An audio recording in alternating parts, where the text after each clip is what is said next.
নমস্কার, আপনারা দেখছেন রূপম টিভি। মানে নতুন নতুন সব খবর আসে, নতুন নতুন ভাবে আপনাদের সামনে পেশ করতে হয়। আমরা কি দেখলাম? বিজেপিকে হারাতে ডান বাম ছাগল গরু মোষ গাধা সব কিন্তু এক হয়েছে, বাঘ ভাল্লুক সবাই আছে, সব কিন্তু এক হওয়ার চেষ্টা করছে। মানে আপনাদের একটা বলে রাখি, যখন সিংহ বনের রাজা সিংহ একটা অত্যাচারী রাজা, তাকে হারাতে কিন্তু বানর গাধা বাঘ শেয়াল সব এক হয়েছিল। রাজার বিরুদ্ধে যুদ্ধ করতে যাবে, কিন্তু করতে কে যাবে? কেউ মধ্যে এগিয়ে আসে না, সবাই বুদ্ধি করে, কিন্তু কে যাবে সেই রাজা মানে সিংহের বিরুদ্ধে যুদ্ধ ঘোষণা করতে? তখন কিন্তু কাউকে পাওয়া যায় না। তো যাই হোক, সকলে মিলে একটা জোট বানিয়েছে, নাম ইন্ডিয়া অ্যালায়েন্স। সবাই রয়েছে, সিপিএম কংগ্রেস জেডিইউ বিহারের নেতা ফেতা থেকে শুরু করে শিবসেনা থেকে শুরু করে সকলে রয়েছে সেই জোটে। তাহলে জোট হচ্ছে, পশ্চিমবাংলাতেও সিপিআইএম কংগ্রেস টিএমসি জোটের কথা হচ্ছে, সিট ভাগাভাগি নিয়ে একটা চলছে।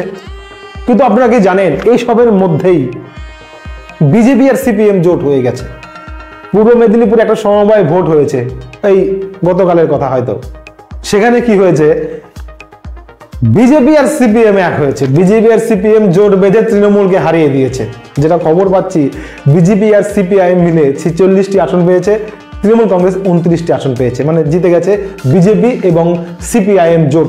যেখানে লোকসভায় তৃণমূল সিপিআইএম কংগ্রেস জোট হওয়ার কথা, এখানে জোট হয়ে গেল উল্টো। মানে বিজেপি আর সিপিআইএম মিলে কংগ্রেসকে হারিয়ে দিল।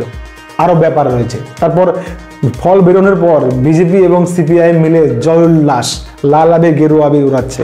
মানে কি?